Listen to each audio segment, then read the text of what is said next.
Hey,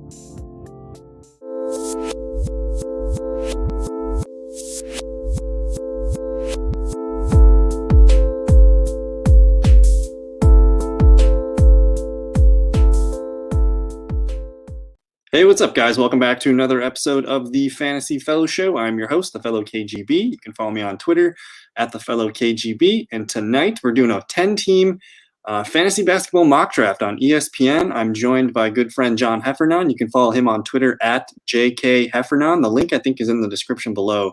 I'll double back and check that out. But John, welcome to the mock draft show tonight. How are you doing? Doing well, man. Doing well. How about yourself? Doing great. We got a lot of it's fantasy basketball. Like, it starts on Tuesday. We got a few days here, and I think everyone's starting to feel the fever of getting excited about having basketball back. Christmas Day is going to be a really fun day. You got a handful of really good games there too.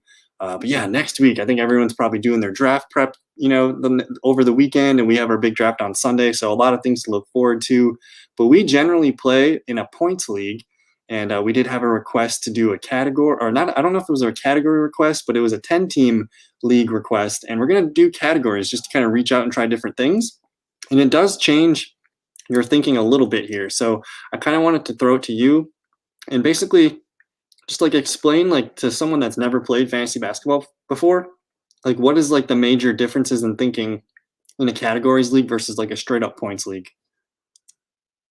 Absolutely. I think, category leagues are a little more strategic, if you will. I mean, in points, you're just focused on a single number, as many overall fantasy points as you possibly can get. In the category league, you're trying to, win as many different categories as you can. So usually, you have an 8 or 9 category scoring system, and you need to, win at least half of them to win your week that week. So, I notice a lot of people will strategize in a lot of different ways. Some people try to go with a balanced approach, trying to, fill up and try to win every single category every single week as often as they can.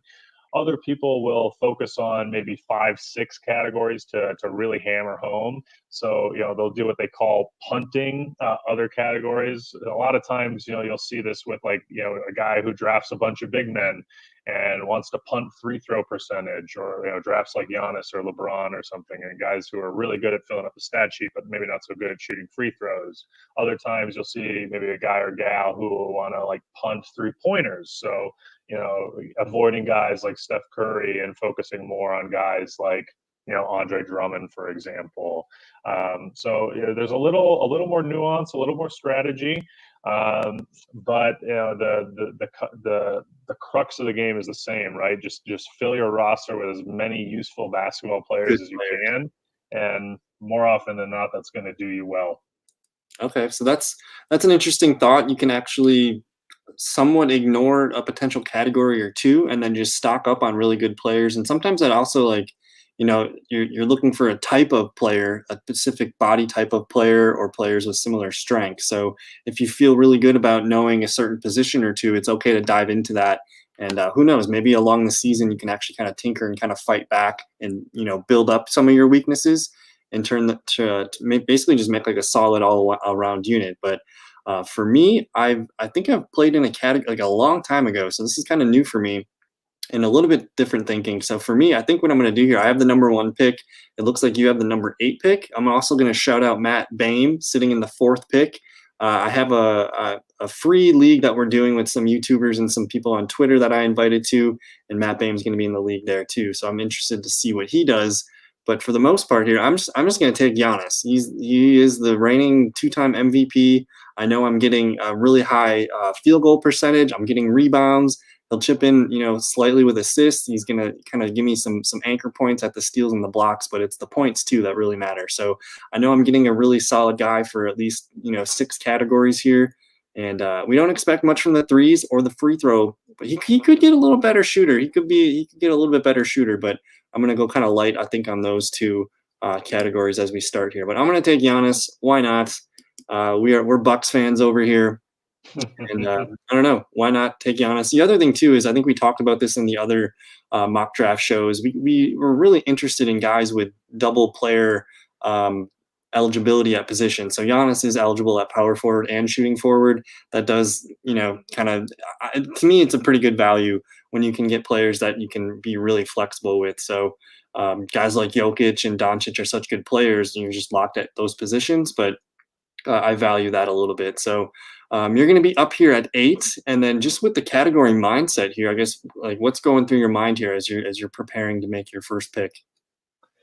Yeah, I mean, we talked about it a little bit on the first mock draft pod that we did a couple days ago. But as Drake pointed out really astutely on that one, you kind of, when you're at the end of the draft or even in the middle, you wait to see what happens. You let the board kind of play out and see who falls to you. When I'm doing a category draft, I'm definitely just kind of waiting to see who falls, and then I kind of base my build on that. So, for example, if James Harden was somehow to fall to 8, probably won't happen. But if it were somehow to happen, I wouldn't really be trying to punt much of anything. Maybe I'm kind of punting blocks a little bit, and maybe punting turnovers a little bit. But overall, this guy's going to fill up the stat sheet really, really well. Whereas, like, if someone like, if I end up going with like a Steph Curry, for example, maybe I start, maybe I'm focusing a little less on rebounds and trying to kind of hammer down the other categories. So we'll see what happens. I said Harden wouldn't fall, and now he's only 2 picks away from maybe getting him. So who knows? But at this point, I'm just trying to fill as many categories as I can and take the best player possible. So Harden is high on the wish list at 8. I mean, he is the wish list. People are getting nervous about Harden. So I guess while we're talking about James Harden, can you sell me on James Harden? Like if you're 3rd or 4th, like our good friend Jesse, sitting there on our draft on Sunday night, and you're a player or you're a drafter, and you know what Harden can do, but it's a little risky. But maybe first, just talk about your pick here at 8 first. Yeah, so this one's a tough one for me. I'm going a little more risk averse, I guess you could say, but especially when you factor in like the percentages, with like field goal percentage and free throw percentage. Kevin Durant is maybe the most complete guy across the category board, because he not only does he do all that, he does the scoring, he does the blocking, he does the stealing. I mean, he gets some rebounds, he gets some assists. I know the Brooklyn situation is new, but I just think Durant is so damn good. Even if he's 75-80% of his original self, he's still probably worth a first round pick, especially in a category league. A little more nervous about him in like a straight up points league, but in a category league, Durant is an obvious first round pick for me. Steady as you go. Are you nervous at all about? I had a couple questions from people ask me, like, are you nervous about his Achilles injury and just his injury history, or is that kind of does that make anything for you there when you pick a guy like Kevin Durant? I'm absolutely frightened. Yeah, I definitely concerned about him. But he's just such a freak. I watched that finals where against the Raptors, and he was so banged up. I think it was coming off a knee injury at that point. It wasn't an Achilles, and obviously Achilles is a really bad one. But he was coming off that knee injury. Kawhi is obviously the best perimeter defender in the league, and Durant. He couldn't run, he couldn't move at his normal pace, and it was so impressive watching him rain 3 over 3 over 3 on Kawhi, and I think he made like 3 or 4 of them on Kawhi before he ended up tearing his Achilles. Offensively, Durant is going to be amazing regardless, but I definitely concerned. I mean, it's a high risk, high reward if you're taking Durant in the first round, especially categories league. Definitely, but it looks like you backed it up with Pascal Siakam, which is a pretty fun player there too. He's going to fill up pretty much all the stats. He's not. I view Pascal as a guy that's not great in any one certain thing, but he's just a solid all around player. I love his hustle, and it looks like you backed him up there with Kevin Durant. So I like that start. Yeah, Siakam's a guy I like a lot more in categories leagues than straight up points leagues. He does a little bit of everything. He's kind of a poor man's Durant. So. Yeah, that's what I thought of right away too. So I'm almost on deck here. We got an auto pick guy in front of me. So when I'm up to pick here, I know I got Giannis at the start, so I'm a little bit weaker at free throw percentage and 3-pointers made. So I could choose to take a guy that complements, him and get even across categories, whether that's Bradley Beal or, um, I mean, that's really the one that sticks out the most there. But a guy that I'm kind of interested in right now is Andre Drummond. I know his free throw percentage isn't good, but again, he's got a super high field goal percentage where I know with Giannis and Drummond, I'm gonna just get buckets, just little tiny layups and dunks. So that's gonna lock that in. And then with the rebounds and the points, I know I'm kind of weak there on assists, but the block numbers also go up. So I think I'm gonna take Drummond here, and we're gonna lock in that center point. Um, and then this is just another fun one for me. I think I'm not going to pass up on Zion Williamson just because you got to have some fun too. And Zion's one of the most fun and exciting young players. He could be a draft tilter. Like it wouldn't surprise us if he finishes in the top 10 of most final standings there. And then with Zion, you're also getting a guy that's going to do pretty much everything for you. I'm just trying to look at his stats real quick. So from just on his rookie season, and this we probably haven't seen his extra gears yet, but we know he's going to be steady in rebounds, not too much in assists and steals, but I really like the points. And this is a guy that's going to continue to play a lot. So super steady points, rebounds. I was looking for his field goal percentage real quick. Where did that go? Another really solid field goal percentage guy at 58%. Incredible, yeah, incredible at field goal percentage. He's not going to take dumb shots, and for the most part, he's going to be dunking. But when he gets hot, he's a streaky shooter. But so yeah, right now I have three guys that are going to almost shoot 60% from the field, and I know they're going to be probably sub 70% from free throws. But I can find guys to shoot the bucket later. But I don't know, pretty fun start there, I think. But then you're going to be coming up here, so let me kind of just hand over the keys, and you can kind of talk about what's going through your mind. Yeah, so far I've kind of went the opposite of you. You're kind of focusing on you're kind of focusing on trying to dominate some categories, rebounds, points, field goal percentage, blocks. I've kind of went the other way. I'm kind of spreading, my success across all the categories. It's a risky proposition, but guys I'm looking at right now to kind of keep that going. Bam Adebayo is definitely high on my wish list, but he just went.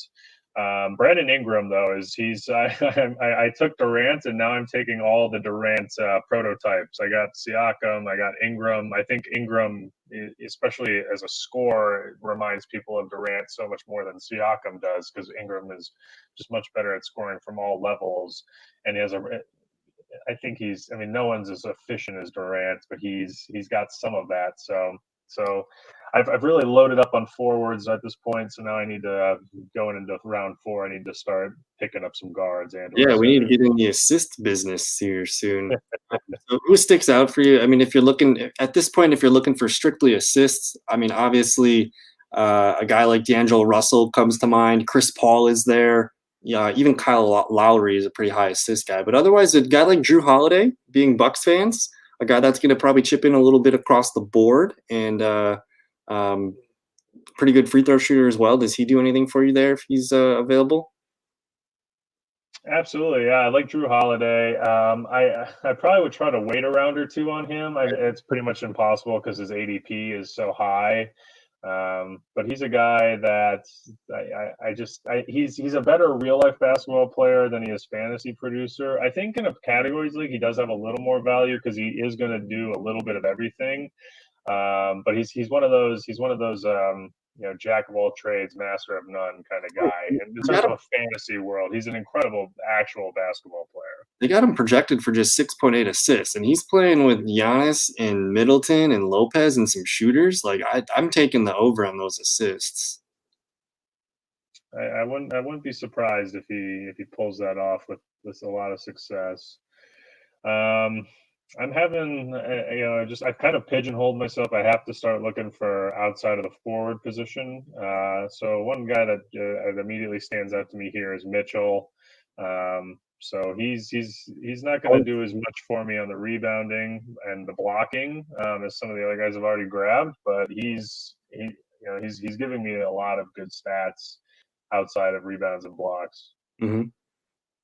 So I'm going to be coming up to pick here. Drew Holiday is starting to fall a little bit. I think what ESPN's kind of doing with his ADP right now is they're still kind of picturing him as what he was the last couple of years with, I think he was on the Pelicans. So they're just kind of viewing him in that kind of role. So I don't think the ADP has caught up to his true actual value. He's more of like a fourth round pick. So this is where he's interesting. And I do need a starting point guard. He's also shooting guard eligible, which makes me interested there.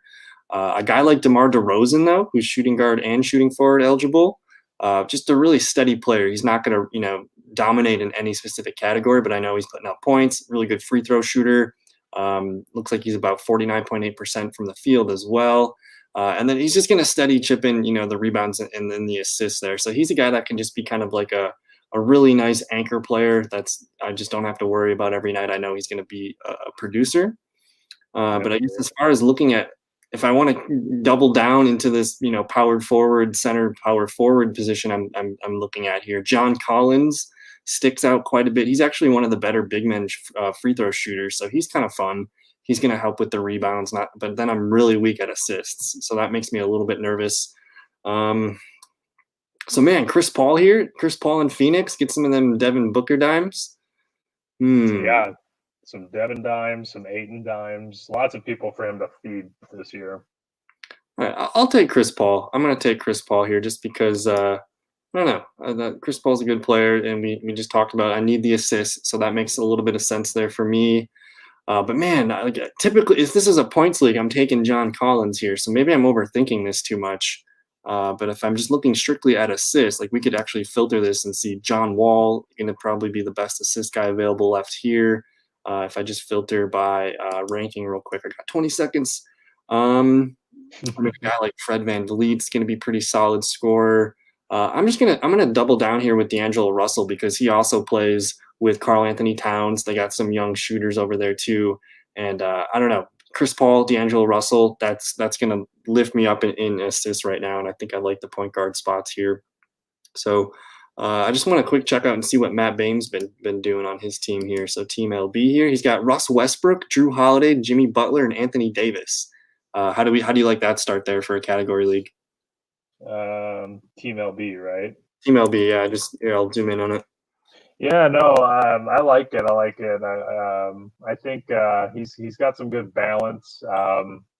Holiday and Butler are two guys that sometimes they're going to be in the background kind of guys. They're not, they're stars, but they're willing to take a back seat for the greater good of the team. So I think some weeks, when those guys disappear a little more than you'd like, it's going to be he's going to have a tough time winning games, but they're studs and they're going to be studs more often than not probably. And they're healthy, they don't have much injury risk. It's a solid team. I like what Bame's doing. He's not punting any categories so far. I think he's going to be competitive in this league. At the same time, Obi Toppin did go in the fourth round, so it's not hard to do, Matt. But congrats. Night, no rules. But you're on the pick here. So what do you got going on through your selection process? Yeah, so I really lacked on grabbing a center, and the best option right now is Porzingis, and he's obviously not Mitchell Robinson right now. Mitchell Robinson action.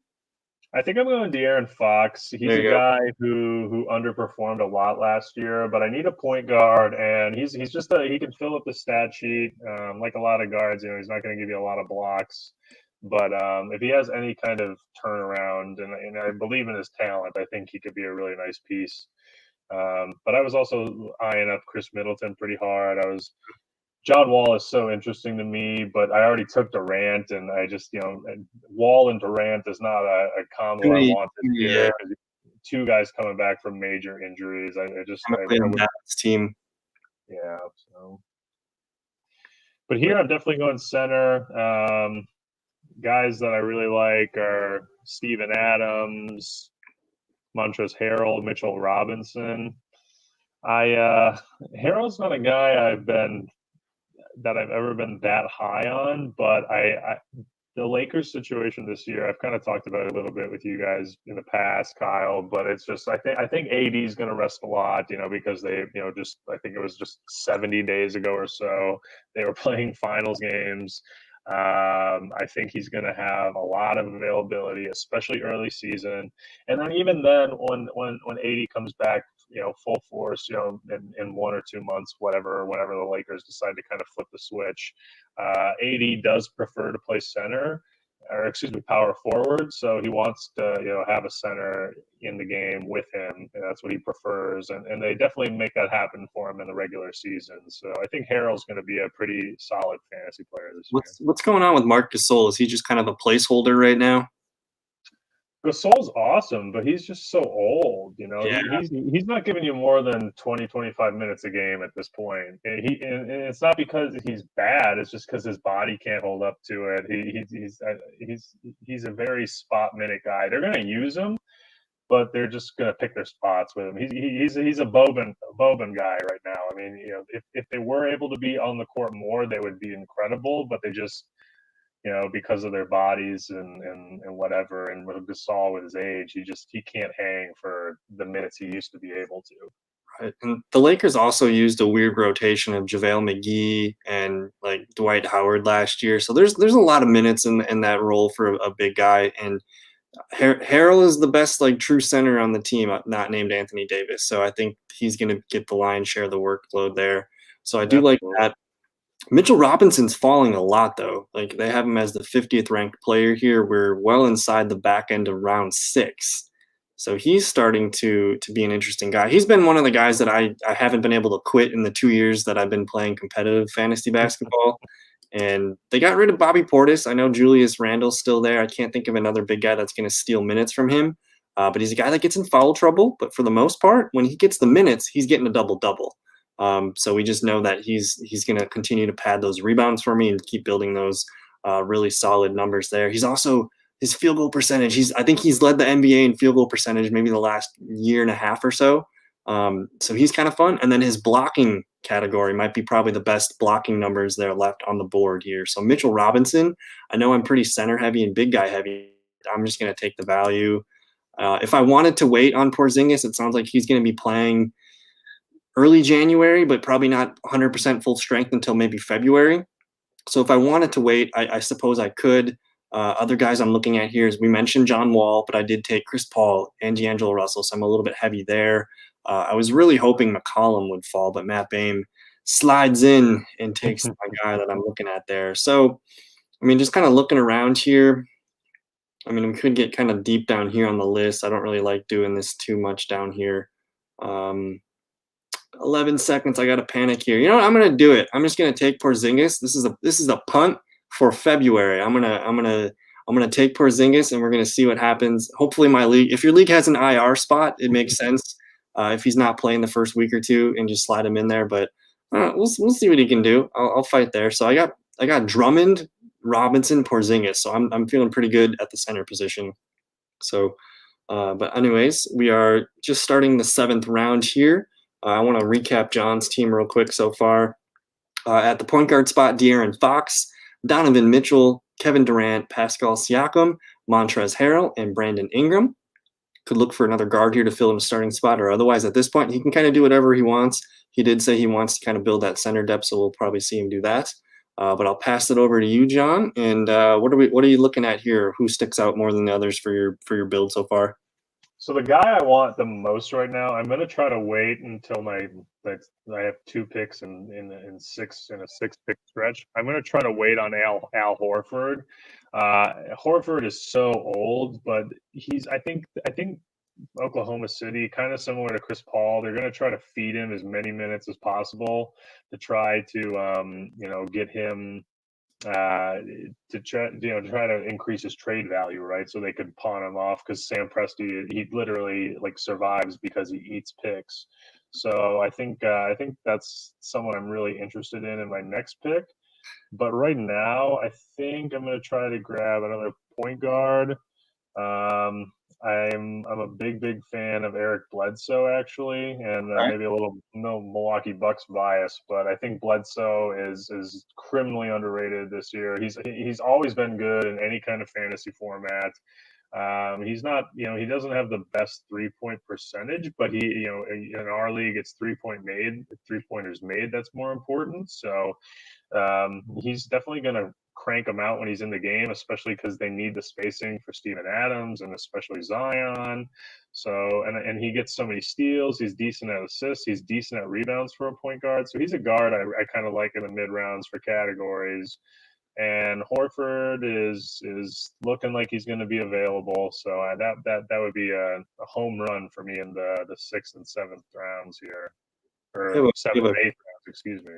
I was going to say, we have a question in the chat room from a young man named the fellow JGM saying he needs some strong offensive rebounding candidates as my league skews towards offensive rebounds. What names you got for me? And then he said he heard there was an in-house rebounding expert in the fellowship. So he's talking straight to John, the fellow JGM. How can you help him out with offensive rebounding numbers? Oh boy. Well, Steven Adams is an incredible offensive rebounder, and it might have been kind of more of a product of playing with Russell Westbrook, but even when Russell was gone, he still really cranked out the offensive rebounding. He's a guy that I wouldn't be afraid, if that's, you get some sort of special boost for offensive rebounds, maybe reaching around for, if you only get a slight boost, I wouldn't, be reaching for him, but I would certainly be excited to have him. Outside of that, the only guys that come to mind are the studs, and that might not help as much. I'm just, kind of scrolling through my list here a little bit. Yeah, I wish I should have pulled. I wish I had some NBA stats up. Let me pull up the NBA stats page really quick, and I can give a better answer. But Steven Adams is definitely, if you're looking for like a mid-round guy, he's not a late-round guy, sadly, because of his ADP. But if you're looking for a mid-round guy that's going to just crank out offensive rebounds really well, he's definitely on the list. Any quick thoughts? Any quick thoughts on Clint Capela from you? We had a couple comments in the chat about Clint Capela here. I don't see, unless the Hawks want to go small ball and play with John Collins as the center, like kind of predominantly, I don't see why. I don't see why Capela shouldn't. He in my mind, I think he's going to be getting 30, 35 minutes a game, and he's for all your normal center stats, he's going to be doing really good. Sorry, the NBA website changed up their stats page. Having a little trouble answering just the question. I'll get to it in a minute. Yeah, I was just ready. I'm up to pick right now. I got 2 in a row. I was ready to queue up Capela and just lock down my centers because I just took Porzingis, who I know is not going to be 100% right away. So at the moment right now, though, I kind of want to just go best available. I don't have a shooting guard or a shooting forward. Looking kind of spotty here, but the player that sticks out, it's Julius Randle for me. But I'm really weak at the shooting guard and the shooting forward spot here. I kind of just keep looking around down here.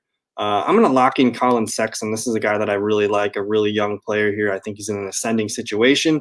He's also playing with Andre Drummond, so I'm kind of getting the best of that connection there on the team. And then I still have a shooting forward spot here. I really wish Julius Randle was multiple spot eligible, but he's a true power forward there. If I'm looking purely for a shooting forward, I don't tend to like to do this, especially while I have at least one more utility spot here. So if I just take best player, to me, that's going to be Julius Randle. And this is a player that I'm really excited about. The New York Knicks, their off-season strategy last year was really bizarre. They actually took a bunch of power forwards and centers and just mixed them all in there. But I mean, Bobby Portis is out of the way. Julius Randle is going to be getting the bulk of their minutes there at the power forward position. So I know I'm getting a ton of minutes, along with probably their leading scorer, their leading rebounder outside of Robinson. So I like the addition there. And I got a lot of rebounders. I've got a lot of high percentage shooters. And at this point, I'm probably just going to fill out my draft with a bunch of high upside shooting guards and shooting forwards that I'll be able to kind of just rotate and see what I can build from there. But I kind of like, I built up some really good strengths there. I got Giannis, Drummond, Zion, Robinson, Porzingis, and Julius Randle. That's bringing some power to the party. So, John, did you find anything there for us? Otherwise, I'm going to make these 2 picks because we got a couple autos, but I got some answers for good old Jesse. I love the question. I apologize for not being prepared with my stats up like I should be. I'm just doing a little digging right now myself. So I'm going to take Josh Richardson here, though, as we kind of continue through the draft. Richardson's a guy. I just kind of scrolled through his stats, and he looks, besides field goal percentage, he looks like he's going to do everything reasonably well. At this point in the draft, I'm kind of sticking to my original strategy, unless there's a guy that really sticks out. But yeah, Richardson's going to, including a couple assists, a couple rebounds, a couple steals, a couple blocks. He's gonna get fed by Luka Doncic, so he's certainly gonna get some easy shots. He's a guy I kind of like in a categories league a little more than others in this point in the draft. And I'm getting another pick here pretty soon. And I'm gonna go with the Drake special here. I'm gonna go with Blake Griffin. yeah, I've been so on edge with Blake because of his injury concerns, but exactly. I think I think we've gotten to a point with Blake where like so many people have like put him on their do not draft list that it's he's gone too far. falling to double digit rounds. I mean, Blake Griffin deserves to be a mid round pick in fantasy drafts. If you can get him anywhere round 8 and later, he's absolutely worth the injury risk. And now for Jesse's question, some really interesting guys who do well with offensive rebounds that you could get later in drafts, way later, like last picks of the draft. Tristan Thompson, Derek Favors, those are two guys. Some mid round guys: Jonas Valanciunas, Mitchell Robinson, Jared Allen. Jared Allen might even be a late round guy. And certainly Steven Adams. Steven Adams is the prize of your offensive rebounding guys. And then all your stud rebounders are also stud offensive rebounders like Drummond, Whiteside, Gobert, Sabonis. I mean, it's another end of draft guy if you're really stuck on offensive rebounds. Zubac. There you go. It took me a while, Jesse, but I got you. We have a question from our guy Aiden here in the chat room. He's asking about thoughts on Russell Westbrook, who we both kind of said we like him a little bit more in a category league versus a points league, just because he's going to stuff majorly, the rebounds, the assists, and the points. And I do like his. I don't know. I like Russell's attitude. He's in a new team. I think we could see the best of him. But did you have any thoughts on Russell Westbrook while I'm up to pick here?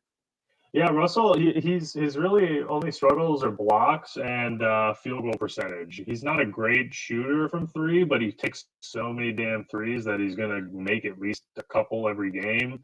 He's the best rebounding guard in the game. He's possibly the best assisting guard in the game.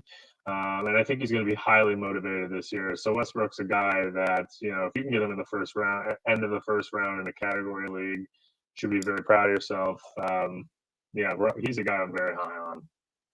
I don't know why, but I just took Tyler Hero here in the I guess the end of the 11th round. I'm just trying to stat stuff those 3-pointers and some free throw percentages here, and I'm up for another pick right away.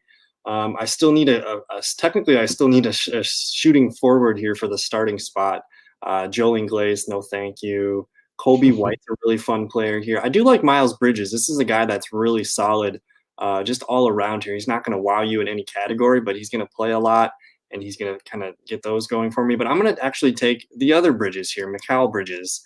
And I know you kind of like Macau quite a bit, but again, he's on a really fun, exciting, Phoenix Suns team. And just from last year, he was kind of on and off my team last year as one of my worst players. But I mean, he's 9th overall in his position rank here. He really steady points, rebounds. He just kind of stuffs everything here. It's not going to wow you, but he's going to definitely help solve my problem there as my worst player. He's my starting shooting forward, but I know I feel pretty safe with him in there.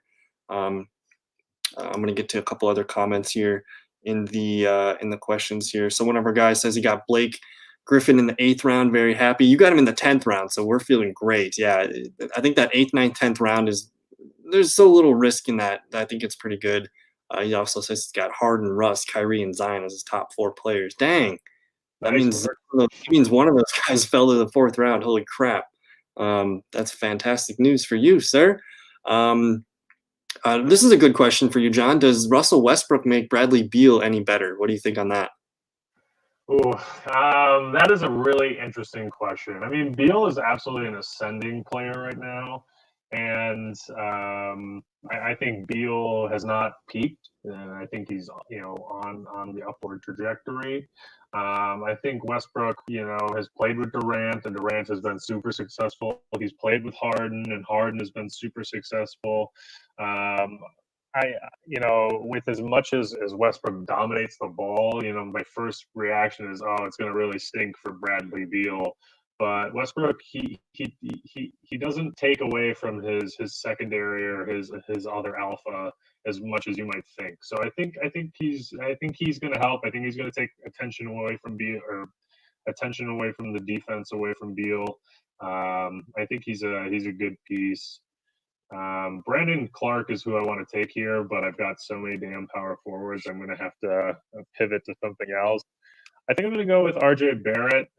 He's mostly a points guy, but at this point in the draft, I could use. You can always use shooting guards. There's never enough useful shooting guards in this game, and he's a guy who he's at least going to give me a lot of stats. So I'm going with him. I think this is a trade question from our guy Socks and Ham here, real quick. What do you think of Harden for Oubre, Booker, and Dragic? Harden for Oubre, Booker, and Dragic. Booker, yeah. Selling Harden to get Oubre, Devin Booker, and Dragic. Is that enough for you to sell one of the best fantasy players to get some really good, like Oubre and Booker are fun pieces. Dragic could have a nice role-playing type year too. That's interesting. I say the Harden side of that trade wins. It's probably closer than it maybe looks on paper, but I say the Harden side of that trade wins. Keep your studs. Keep your studs. Another thing. Yeah, I'd rather you know how the thought process goes. Like I'd rather play Harden and two dudes you could get off the waiver wire, and there's a chance you're going to score just as many points as Booker, Oubre, and Dragic. I totally agree. Although Booker is a nice player, I think he's going somewhere in the second rounds of most drafts at this point right now. Booker's amazing. Oubre's a guy I like a lot. I mean, those three, that's a hell of a package. It's just, I mean, I guess I couldn't tell you how much I like Harden. He's just so really all the situation there. I think if it really would, we would probably have to look at the rest of the roster to see who we're pulling up into the starter positions, or how much are we really losing for Harden there. I guess it would really depend on the build of the team. But it looks like you got one of your final two picks here. Who are you looking at with this pick here in the 13th round or 12th round? Yeah, I think I'm going with. This is kind of hard. I think I'm going with Kobe White. He's, I'm again not really getting a lot of other categories outside of points and assists with him. His percentages aren't terrible. He's going to shoot a few threes. Maybe get some steals, but at this point in the draft, he's young, kind of like Barrett. They're just young, potentially ascending talents. I take a chance at the upside at this point in the draft, and if I need to drop people, pick up some better performers as the season goes on, then I'm not afraid to do it. Interesting. So I'm coming up here. I got two picks in a row. I'm just I know I'm weak on threes, but I don't really want to just handpick a guy to shoot threes. Maybe in the 12th and 13th round isn't going to save you either. Right. So I'm just kind of just looking for any outliers at the positions right now. I mean, and it's going to be really difficult to find anyone that stuffs all the stats. That's why we're looking here in the 13th round.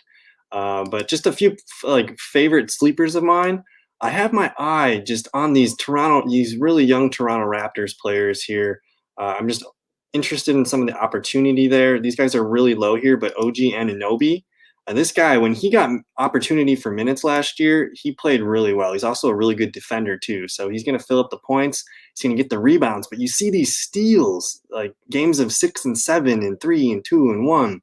He even had a game with 4 blocks once. This is a guy here that I think the opportunity is going to be there. I know he's lower on the list, but he's like one of my number one rules is have fun with your draft, pick players you want to root for. I'm super interested in OG Anunoby. And then another guy here, another Raptor that's also shooting guard, shooting forward eligible is Norman Powell. And he's been starting for them in the preseason. And I can't quit him. I can't quit him. This dude's a scorer. Dude puts up buckets. And he's going to chip in a little bit the boards, the assists, but he's also got some of the steals that you like to see there. But man, this guy is a scoring threat. I was kind of weak at the shooting guard, shooting forward position. So I'm just going to dip my toes into the Raptors position and see what sticks. Again, if I need to pivot and pick up some players, I can totally do that. So it's the last round. Have some fun with it. I just want to look. You got one more final thought here on your last pick? Well, one final thought for your last pick. Find someone who looks at you like Kyle looks like Norman Powell. I mean, I've never seen true love as strong as that. But I'm going to take Wendell Carter Jr. here if he's available. I kind of missed out on two of the more important positions throughout the draft. I waited a long time for centers and for point guards.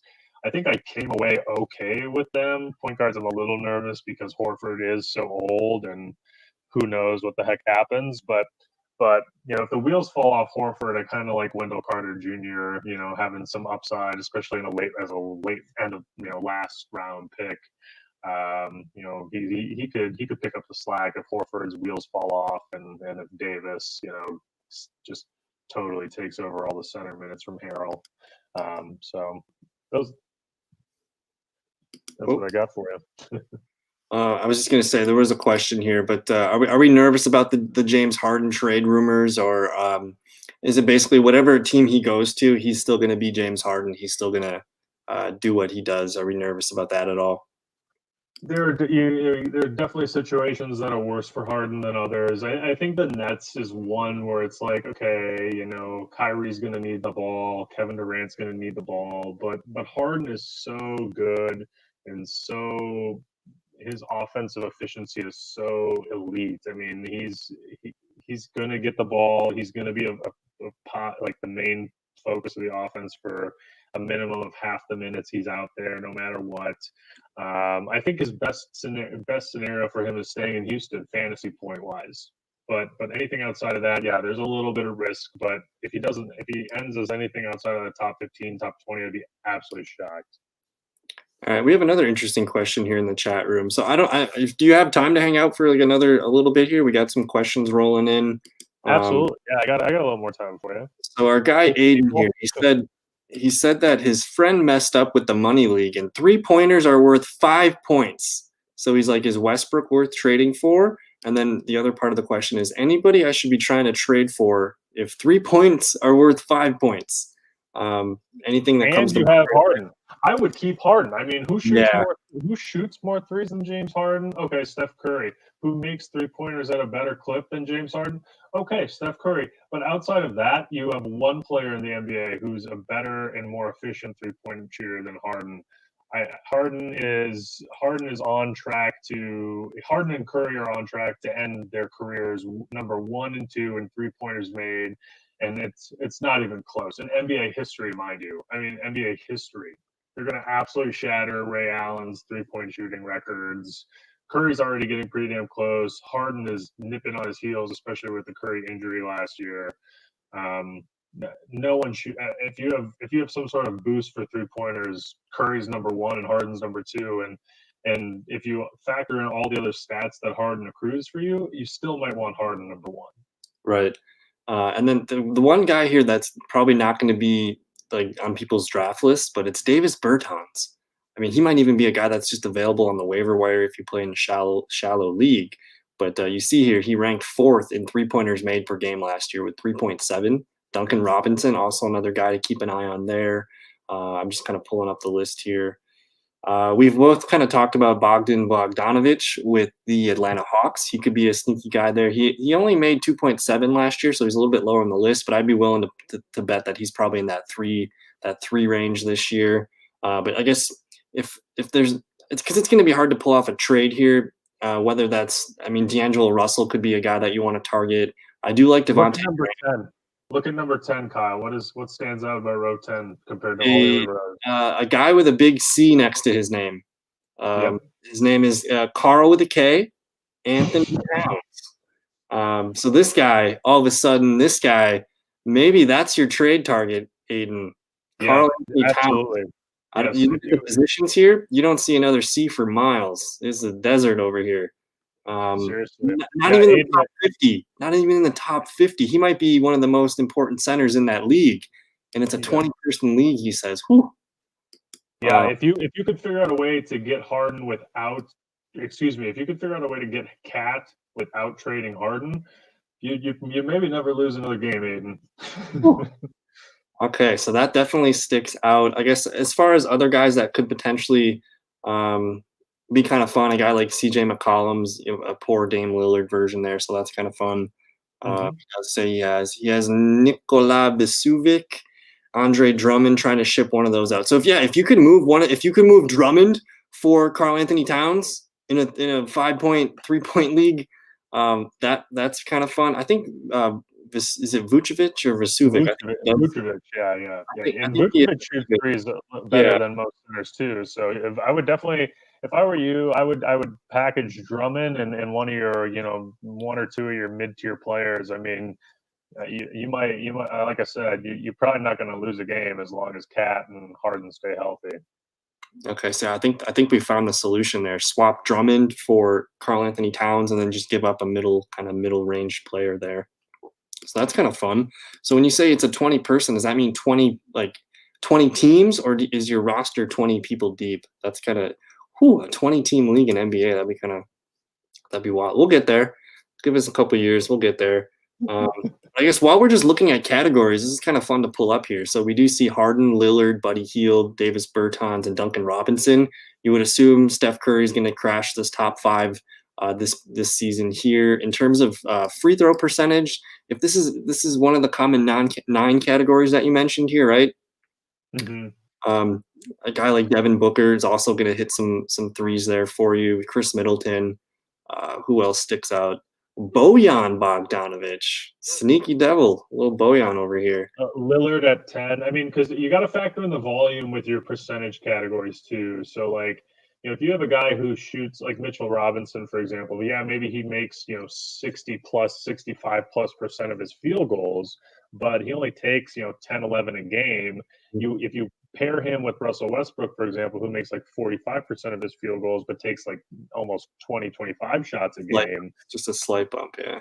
yeah, you're not gonna get as much bang for your buck from Mitchell. So you gotta mix the volume of attempts with the percentage. So guys like, um, So you know, here's your percentages, and then your volume. The highest volume here on the list would be John Collins, who shoots almost 15 shots a game, but he's still 58%. So that's kind of a decent value. But then you have a guy like Giannis who shoots the ball almost 20 times a game, and that's your 55. So that guy's going to be an anchor for you in that category. Um, so that feels pretty good here. But I guess in terms of 3 point percentage, this should have been this was George Hill, but he's only going to shoot three a game. So like a guy like JJ Redick, Seth Curry in his new role with Boston. Could that be something? Philly. Philly, yeah, that's what I was thinking of. But Philly, man, they need some 3 point shooters on that team. I think he could be a sneaky guy for a 3 point league. Uh, Absolutely, yeah. that's something to kind of keep an eye on there. Yeah, Uh, I wouldn't be shocked at all if his volume goes goes near up. Yeah. eight a game. I mean, my goodness, they need all the shooting they can get for Philly. Wow. So yeah, that Seth Curry for Philadelphia, he sticks out as a guy that you could potentially even buy low on. No one's going to be like, I got the wrong Curry. You can have him. So hopefully that uh, helps there. Just in terms of blocks, some of the best block leaders, Hassan Whiteside. I don't know what to do with Hassan Whiteside being in Sacramento because I'm a huge what's his name, Rashawn Holmes fan. I had Rashawn Holmes last year. I'm a huge fan of him. I'm not sure how the power forward center starting dynamic is going to be. I think Holmes has been starting for them in the preseason here, but Whiteside's a good player. What are your just quick thoughts on Hassan Whiteside because he's kind of a value in drafts right now. Yeah, where he's falling in those mid rounds. I mean, especially if you're doing a category league and you're trying to, dominate points and or rebounds and also field goal percentage. I mean, he puts up a reasonable volume. He has incredible shooting percentages. I think he's an absolute beast for mid rounds. If you need centers and point leagues in mid rounds, he's not a bad pick. I definitely wouldn't expect him to match his averages from last season, but um, I mean, if he gets 20 25 minutes a game, he's going to get you 8 to 10 rebounds and 1.5 to 2 blocks, and that might be all you need. If that's what you're looking for, he's the guy for you. So Aiden got back to us here.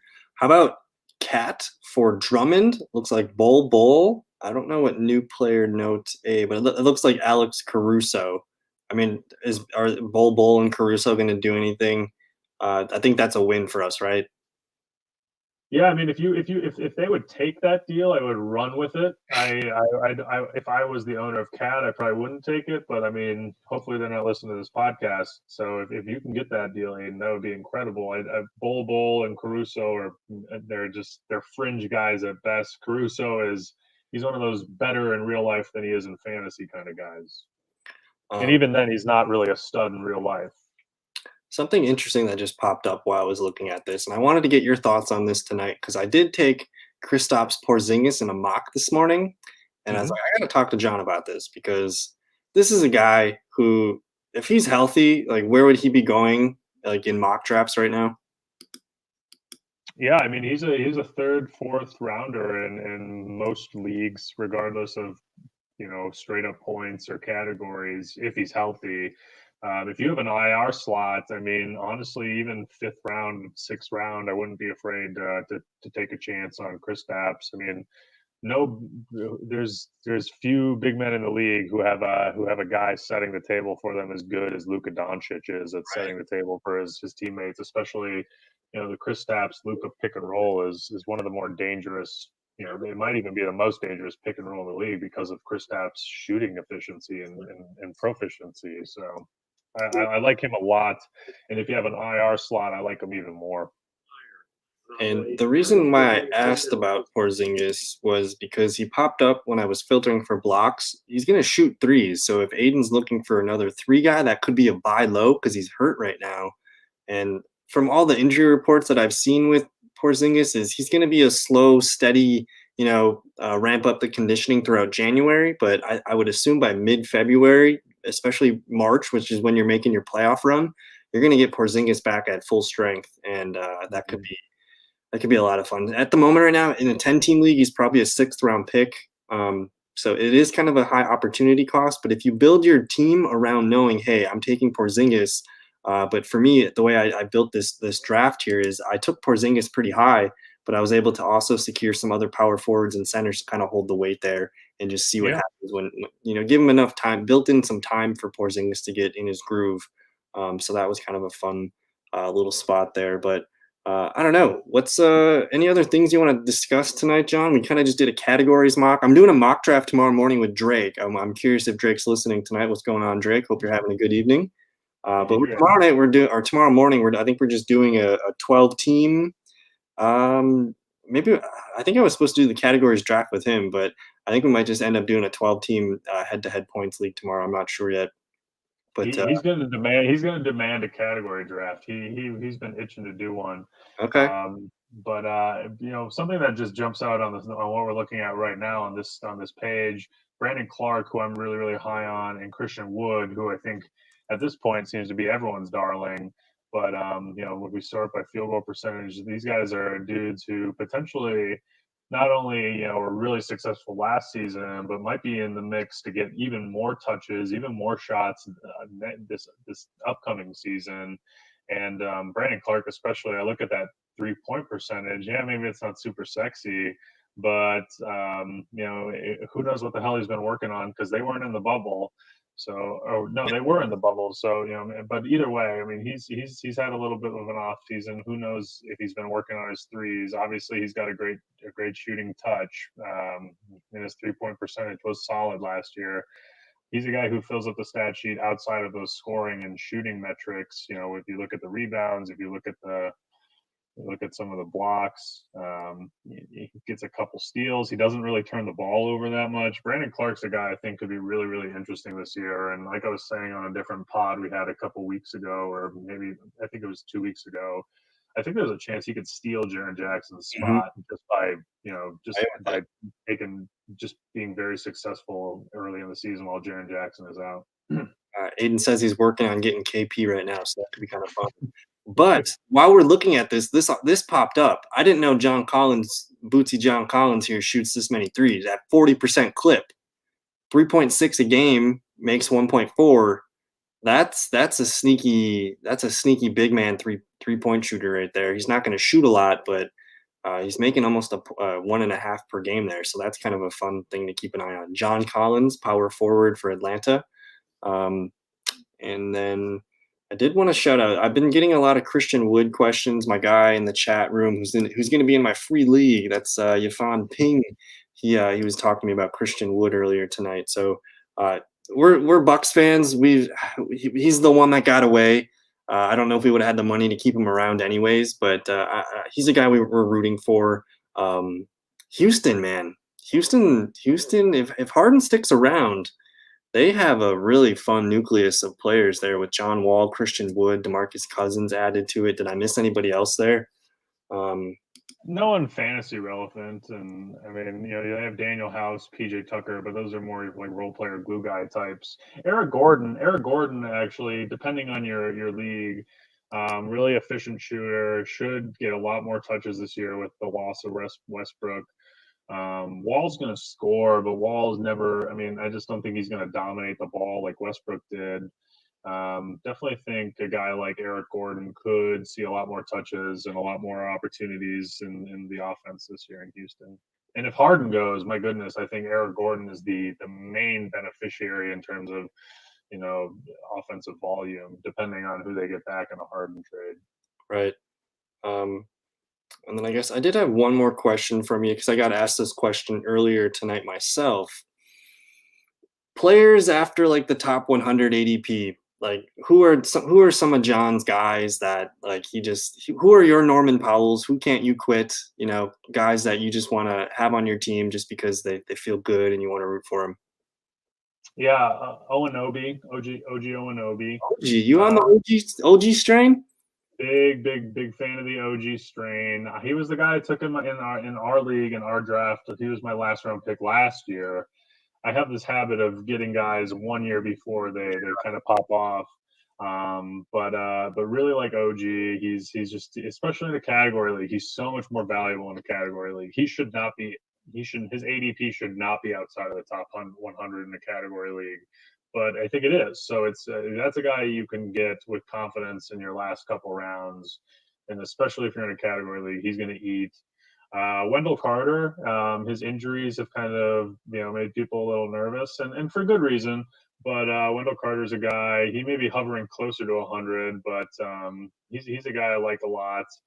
I just saw Josh Richardson down there. I think if you scroll down a little more, I hope my eyes didn't deceive me. Right here. This is a hard list. Yeah, my goodness. He's with Porzingis out, he's the number 2 player in that offense. And even when Porzingis comes back, he's still the number 2 guard wing, scorer in this offense. He's had so much success when he was in Miami. Obviously, Philly was a weird situation last year. He's a good shooter, but he wasn't enough to space the floor. But now he's with Doncic. Now he's with Porzingis. These guys are already great shooters. They're kind of the exact opposite of the Philly situation with the point guard and center that can't shoot. Whereas in Dallas, they're pretty much, maybe even the best shooters at their position. So Richardson, I think, is going to fit in like a glove in that offense. Mm-hmm. He's going to be a perfect complement to Luka. He's a guy like Alfred Payton. He's kind of a poor man's Lowry at 134. My goodness, he's a guy I really, really like. Category 2, give me some of that. Yeah, absolutely. He gets you steals. He gets you assists. He's going to get enough minutes to score. I know New York is kind of a crapshoot in terms of who's going to be on the courts, but I think they haven't built a good roster and they haven't really drafted too well. Obi Toppin is good, but they already have so many power forwards, so many big guys. Obi Toppin is not competing with Alfred Payton for minutes. Markelle Fultz is a guy I like. RJ Barrett's a guy I like. Those are some of the deeper sleepers, I guess. Bobby Portis is a guy I keep kind of shouting from the rooftops about. I really, again, and I maybe have my Bucks colored glasses on, but I don't, the Bucks lost Robin Lopez, they lost Ersan Ilyasova, they lost a lot of their big guys in the offseason. I just think Bobby Portis is is going to come in and get a lot of minutes. He can back up Giannis at the power forward. He can back up Brook Lopez at the center. He can play with either one of those really, really easily. He just kind of fits like a glove wherever they need him. He's a guy I like a lot. If you in the last pick of the draft, if you need a big guy, those are some of my top guys off the dome for the outside the top 100.